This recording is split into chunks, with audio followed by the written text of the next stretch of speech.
მოკლე გასვლა თბილისიდან და გადავწყვიტეთ დღეს ვეწვიოთ ყველასთვის კარგად ნაცნობ ადგილს სახელად სურამი. ყველა მითით, იმიტომ რომ დასავლეთ აღმოსავლეთის გზაზე ყველას გაგივლიათ.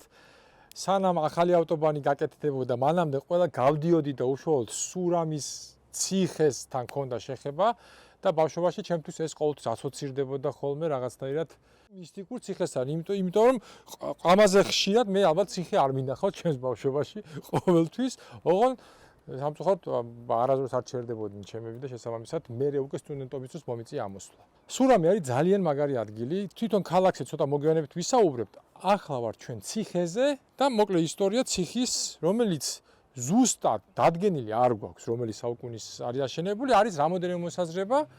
რა თქმა უნდა, მე-16, მე-17 საუკუნიდან ციხე ნამდვილად არსებობს და ამის ძალიან ბევრი ქართული, ოსმალური თუ ირანული წყაროებია, მაგრამ არსებობს ვარაუდი და ეს ვარაუდი გამოთქვა პლატონ იოსელიანმა, ძალიან მაგარმა ისტორიკოსმა და ადამიანმა, რომ ჯერ კიდევ ფარნაჯობი, ერთი და იგივეა, ფარნავაზის სავარაუდო შვილთაშვილი, მეორე საუკუნეში წელთაღრიცხვამდე აშენებს ციხეს, ანუ მან დადგა კერპი ზადენის და აღაშენა ციხენი და ერთ-ერთი ნაგულისხმებია, რომ არის შეიძლება იყოს სურამის ციხე. ასევე მეორე ვერსია რომ ირანელების აშენებულია, მესამე ვერსია რომ ოსმალების აშენებულია, ქართულების აშენებულია.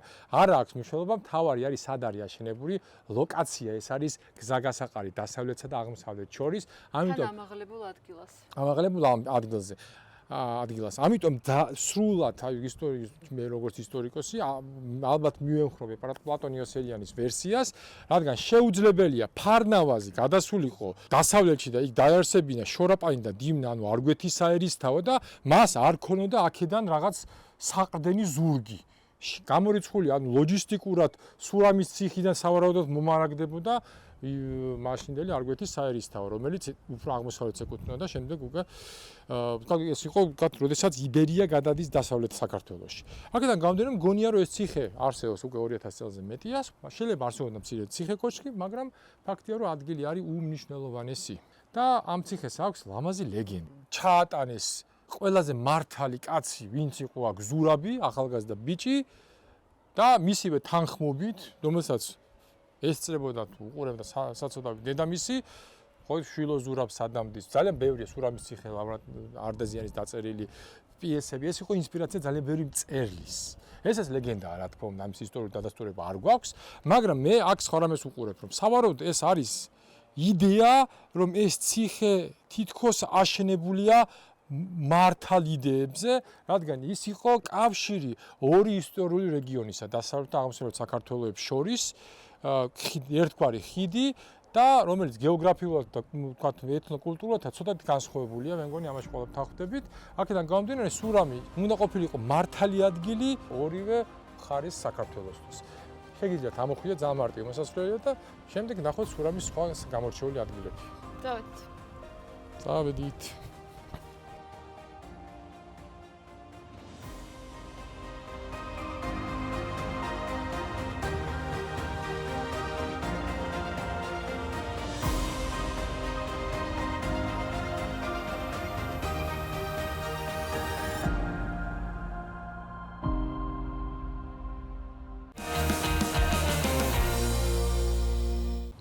ციხიდან სულ რაღაც 200 მეტრში არის ებრაული სინაგოგა, რაც ერთ-ერთი კიდე მთავარი მანიშნებელია იმისა, რომ სურამი იყო ერთ-ერთი მთავარი ქალაქი შუა საუკუნეებში ჩრდილოეთიდან, აი მამისონიდან გადმოსული, ანუ აქეთ შუაში და ქართლში, რომელიც მიდიოდა ბორჯომის ხეობაში, ანუ თორისკენ და სამხრეთისკენ. აი ამ გზას გამოივლიდა მაინც, იმიტომ რომ სავაჭრო გზები, როგორც წესი, ვაკე ადგილებზე ნაკლებად გადიოდა ის, როგორც ან ქედს მიუყვებოდა, ან ქედის პირას. აქედან გამომდინარე, სურამში ცხოვრობდნენ ქართველების გარდა ებრაელები, ასე ცხოვრობდნენ სომხები და უფრო მოგვიანებით კიდევ სხვადასხვა ეროვნების ხალხი.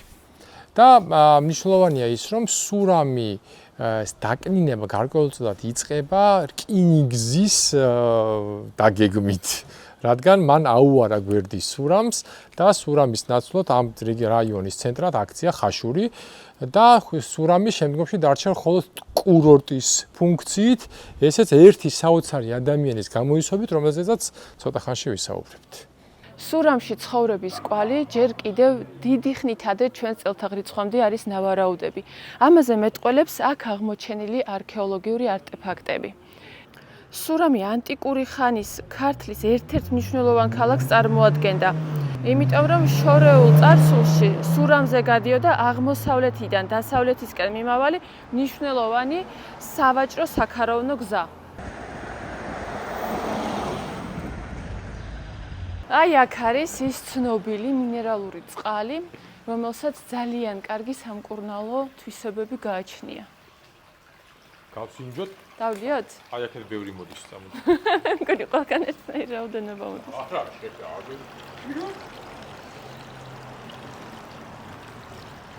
როგორია? მე არ გამისინჯავს სხვათა შორის, პირველად უნდა დავაგემოვნო. შრალია და მაღალი, რა ვიცი, ინტენსიური მინერალიზაცია, კაი შეხედე, აი თუ დააკვირდა, ნახე. რკინას შეიცავს როგორც მე ვხვდები. არა მარტო რკინას, არა ძალიან ნივთიერება. როგორია? ჩვეულებრივ იმ წყალს გავს, რომელიც ყაზბეგის რაიონშია. ხო, ეგრეთ წოდებული ჟავე და რკინის წყალი. კი. რადგან დავინაიდან დღეს სურამი ყველაზე ცნობილი არის ციხით და ნაზუქებით, მაგრამ ადრე იყო სანატორიუმებითაც გათქმული, ამიტომ გადავწყვიტეთ, რომ მოვინახულოთ ნაზუქების ქუჩაც, ასე ვთქვათ, ეს გაყოლებაზე რომ ჩაივli და ყველგან ნაზუქის სუნი დგას და შემდეგ აუცილებლად ვესტუმრებით ერთ-ერთ მიტოვებულ სანატორიუმს.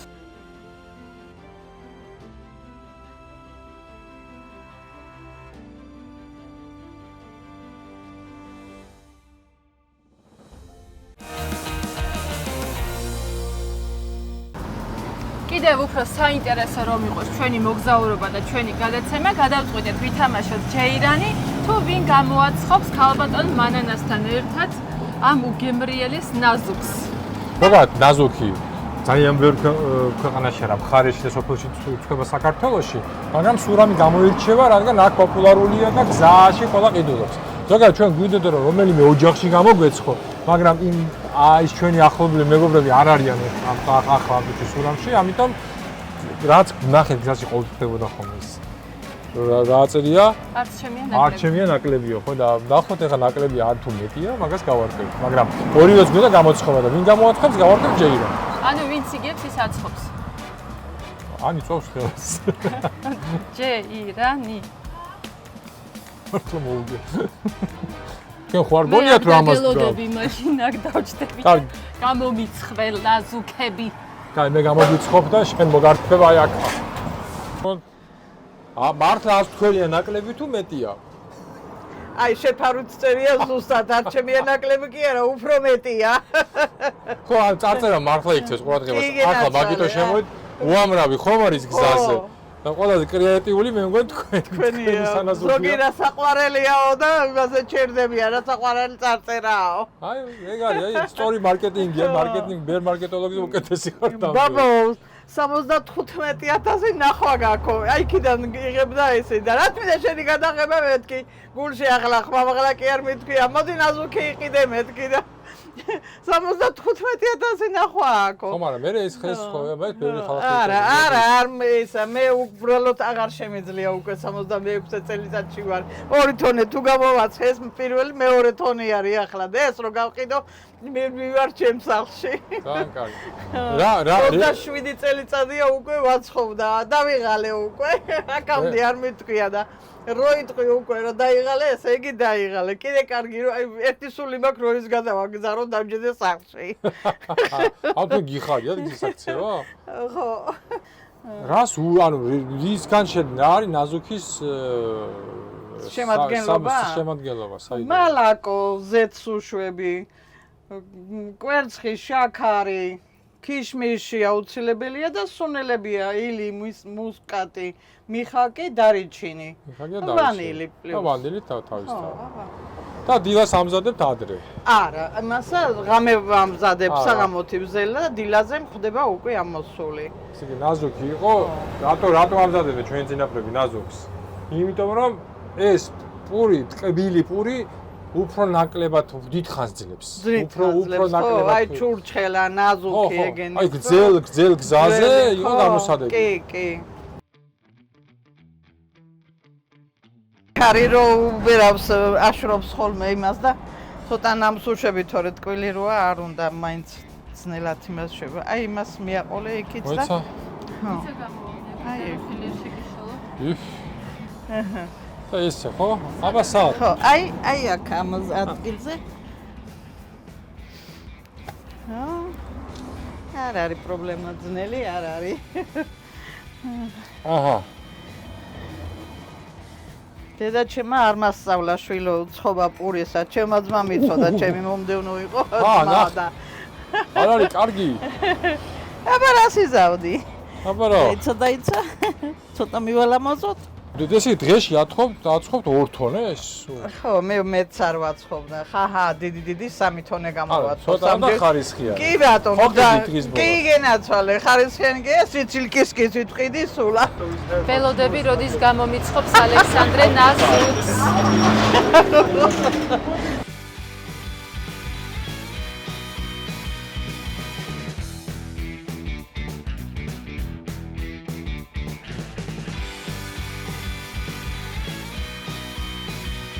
არა, ჩემი იყო ქვევით. აჰა, რომელიც გინდა? აბა კაცო, რა ჩავარდეს? ჩავარდეს არა უშავს, ცომი კი არ არის, გაფუჭდეს. აი ეს არ ვჭრე. არ ჩაყუ მეორე ხელი, ერთი ხელით კი ეს დაგეწვა. ანუ რა ვშვები ახლა? არ ჩავარდებ ეგრე ადვილად, თუ ჩავარდა იმაზე ჟესტზე დავარდება. ოდნავ გაიმურება და გამომწვიდა. ცხელია. ბიჭო. აჰა, ბიჭო. აღარ მინდა აწყობსო, დამეწო ყველაფერი. ეს ჩემი გაკეთებულია? ხო, მე გავალამაზე მე. შეხედე, რა მშვენიერი გამომსვლია კაცო. აი ეს გავმართვი. აი ამას ავიღებ და აი ეს რო ამოვიღეთ ხელით აი მას. შენია? კი, ეს არის ჩემი, ნახე? არ არის, აი, ნახე, რა არის. ოიცა რაღაცას კაი, რამეს გამიხვია? კი, გამიშვით იქით. არ საუკეთესოა. მართლა შეფარვით წერია ისა, იმათ კი არ გეუბნებით. რაჭველი ქალები. გამოგები კუხრაში? არა. ერთი კიდე? სამზარეულოში. კი ბატონო. ცოტა შეგრილე შვილო. არ მინდა ხურდა არა. არა ეს მასა. შენ უბრალოდ შია დილიდან ძალიან. თორე გემრიელია რა თქმა უნდა. კაი ლამაზი მივცეთ. აუ, რამდენი ქიშმიშია, ნახე. აბა. მადლობა. გაიხარეთ, ხო. აი ესეც. Bye bye. Okay, bye. კარგად, არ გინდა? Thank you guys. Okay, guys. Yeah, thank you. Have a good time in Georgia.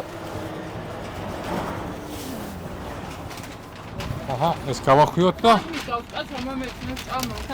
მოიცა გაჩუქებ კაცო. თუ არა და ხურდა არის აგერა. არა, იყო სამი, არა, პირიქით. მადლობა. შეწუხები. გაიხარეთ, ახლა ოფლიანი ვარ. შეწუხებისთვის. თქვენი გაშვება პენსიაზე არ შეიძლება, ხო? რა ვიცი შემთხვევაში. არ გავჩერდეთ ხოლმე. აჰა. გაიხარეთ.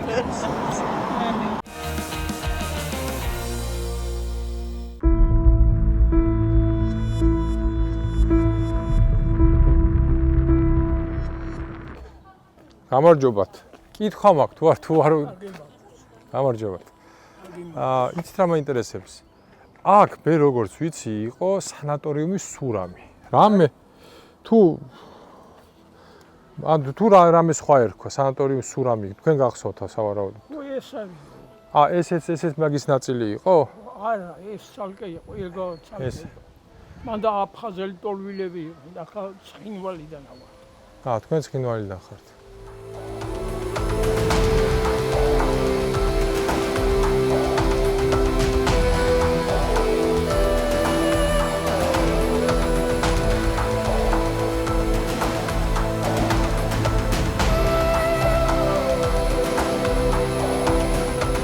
მოდი თხილად, შემოდი, ოღონდ ჩვენს მაყურებელს ურჩევ რომ მაინც არ მოგბაძოს ჩვენ და ცოტა თხილად იყვნენ, რადგან უსაფრთხო ნამდვილად არ არის აქ ყოფნა, იმიტომ რომ შაის მაგათ ჩამოვარდნილს გავს და შეიძლება ნებისმიერ მომენტში როგორც ჩანს გადამწვარია მთლიანი შენობა, ნახე.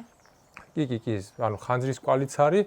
საქართველოში ვართ განებიურებული, ძალიან ბევრი გვაქვს ძალიან კარგი ადგილი. მაგრამ ამათგან მხოლოდ რამოდენიმეს ვიყენებთ ისიც ნაწილობრივ. აი მაგალითად საირმე, თქვა ბორჯომი, წყალტუბოც აი ახლა იდგამს ფეხს თავიდან. და თქვა ძალიან ბევრი მახსენდება ლებარდეს ქური, მენჯი, სურამი, რა ვიცი, ძალიან ბევრი. სხვებს არ ეწყინებათ იმედია. არა, მართლაც ძალიან ბევრი დაუფასებელი განძი გვაქვს. ასეულობით კურორტი, რომელიც შეიძლება გახდეს მიზიდულობის ცენტრი მთელი რეგიონის, არა მხოლოდ საქართველოს. და ასეთი იყო სწორედ სურამი დაახლოებით 70-80 წლის წინ. კი, ეს არის სურამის სანატორიუმი, პროფკავშირების სანატორიუმი და აქ ისვენებდა ძალიან ესეთი მაღალი კლასის წარმომადგენელი ხალხი, თავიანთი მედდებით, საკუთარი მედდებით, საბჭოთა ელიტა. კი. თავიანთი ექიმებით, მოახლეებით და ასე შემდეგ. 100 ადამიანის განთავსება იყო შესაძლებელი და გარდა იმისა, რომ იყო გამოსაჯანმრთელებელი კურორტი, ასევე გასართობი ცენტრიც ჰქონდათ. თუნდაც ავიღოთ აი ეს ჩვენ ზემოთ რაც არის მეორე სართულზე, ეს იყო სააქტო დარბაზი. 200 ადამიანის განთავსება იყო შესაძლებელი თავისი პლუს 100 ადამიანით, ვიც თანმხლები პირები ვიც ყავდათ. და კიდევ რა მოვიძიეთ, რომ აქ ერთ-ერთი მთავარი ექიმი ყოფილა ჩვენი ძალიან ცნობილი, ჩემთვის ერთ-ერთი უსაყვარლესი კომპოზიტორის გია ყანჩელის მამა.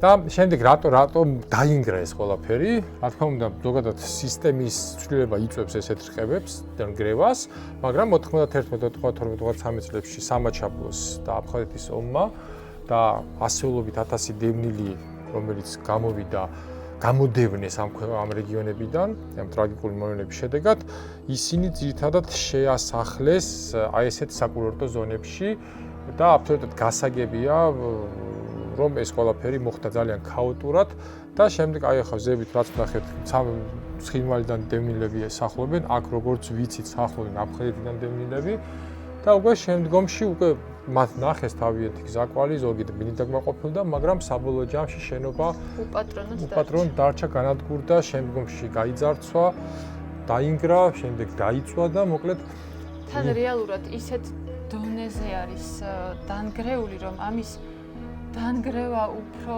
დაბალ ხარჯებთან იქნება დაკავშირებული, ვიდრე აღდგენასთან. სამწუხაროდ არა და მართლა ულამაზესი შენობა იქნებოდა თავის დროს.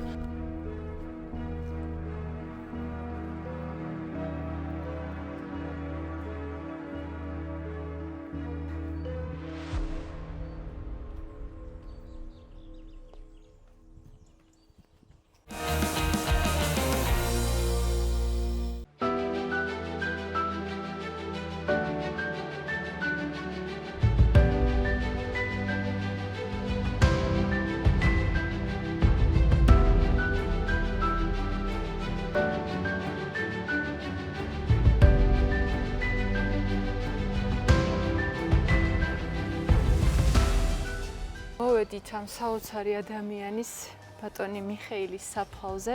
თვითონ ეს საფლავიც როგორი ჩარგული არის თავისივე დარგულ ტყეში. გენიალური ადამიანები არ არის აუცილებელი რომ იყვნენ მანდამაინც ცნობილები, ვიცით, მეფეები, ვიცით, თქვა ცხარდლები, ვიცით, თქვა რაღაც არქიტექტორები, მაგრამ აი ამ ადამიანის დამსახურებაა ის, რომ დღეს სურამი არის ნამდვილად კლიმატურ-ბალნეოლოგიური კურორტი. თან რომ გგონია რომ მხოლოდ ეს არის მისი დარგული, არა, მთლიანად სურამში რაც კი ფიჭვია, ყველა არის მის მიერ გაკეთებული. ეს მთელი ფიჭვის განაშენიანება მისი გაკეთებულია აქ. დაახლოებით 130 ჰექტარი როგორც წავიკითხეთ, მაგრამ ყველაზე საინტერესო ის არის, რომ მართლა დარწმუნებული იყო, მეგონა პირველად ხო არ ვართ აქ.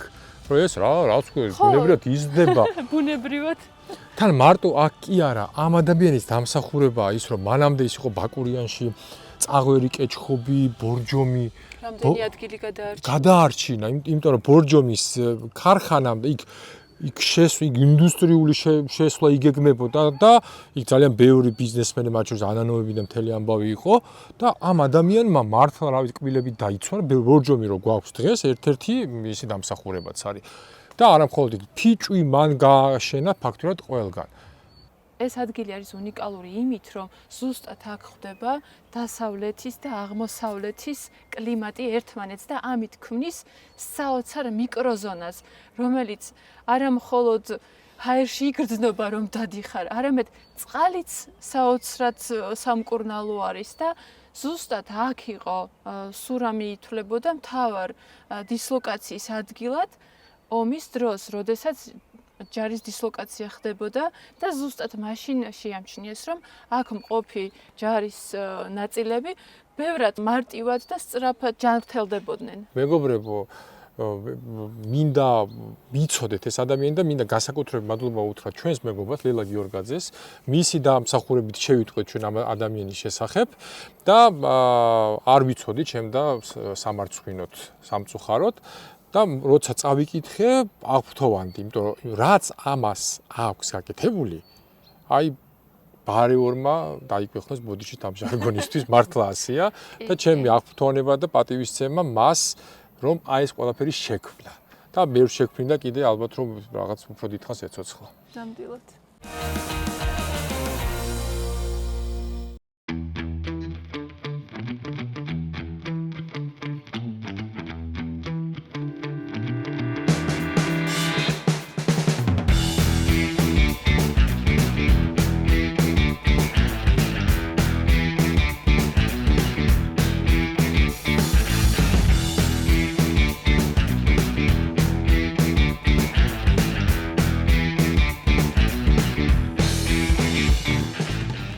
მოვედით ჩვენ საბოლოო დანიშნულების ადგილას დღეისთვის ეს არის სასტუმრო სურამის სავანა. ასე მგონია რომ ნამდვილ სამოთხეში ვარ. მობრძანდით და დაათვალიერეთ შიგნით. აქ არის ასეთი არაჩვეულებრივი შემოსასვლელი ოთახი. აქ არის ერთი საძინებელი.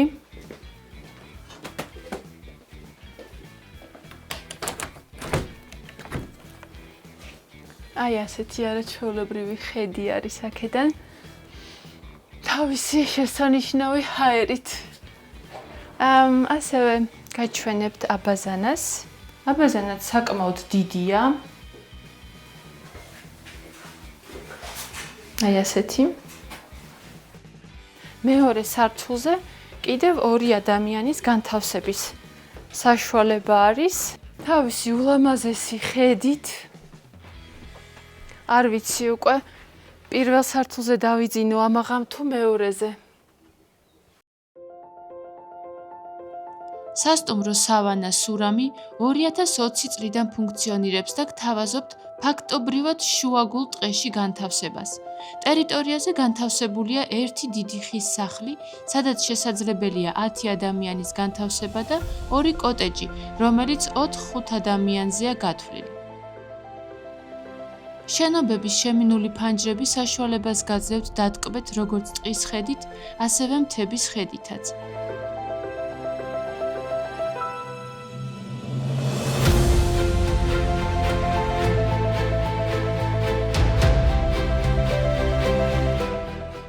გარე სივრცეში მოწყობილია ინფრასტრუქტურა სრული განტვირთვისთვის, როგორიცაა აუზი, საქანელები და ჰამაკები.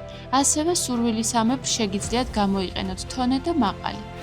ამ ყველაფერს კიდევ უფრო განსაკუთრებულს ხდის მასპინძლების სითბო და ყურადღება.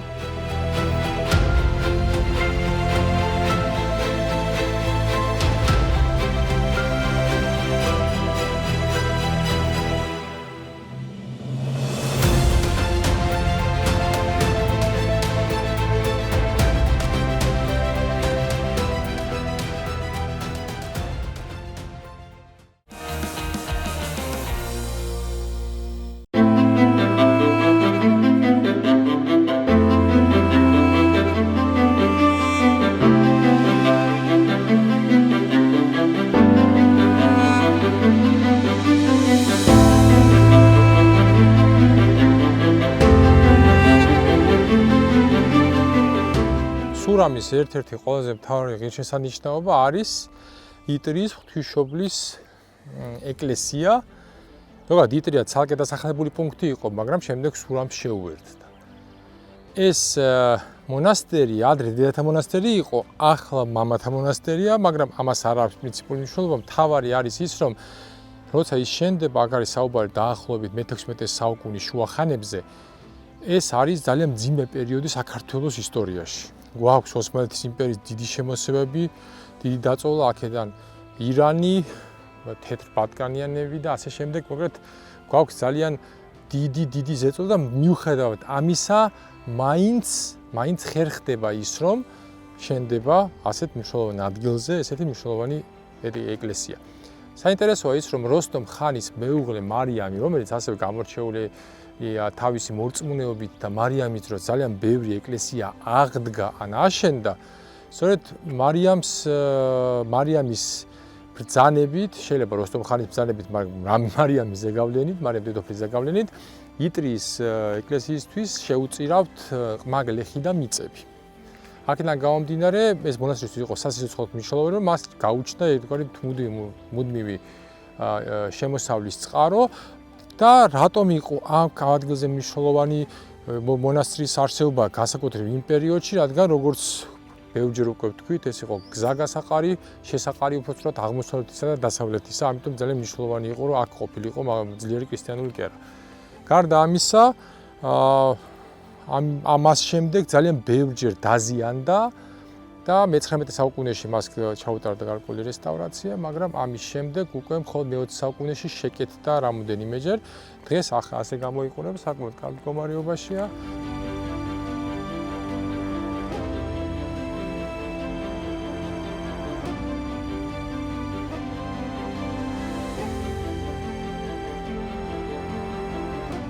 საკმაოდ მასშტაბური ბაზილიკაა.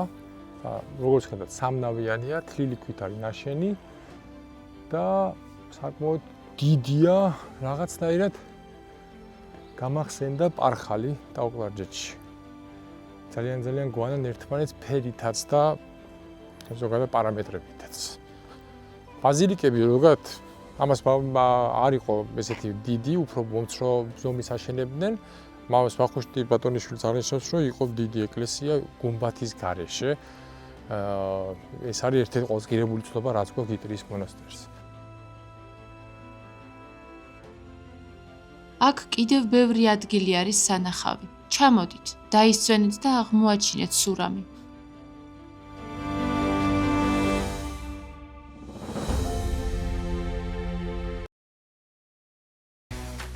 საქართველოში მოგზაურობა გრძელდება. ამჯერად წინ გველოდება საოცარი და ნაკლებად ცნობილი ნუნისი, ველური ტყე და მისტიკური ბერების გამოქვაბული.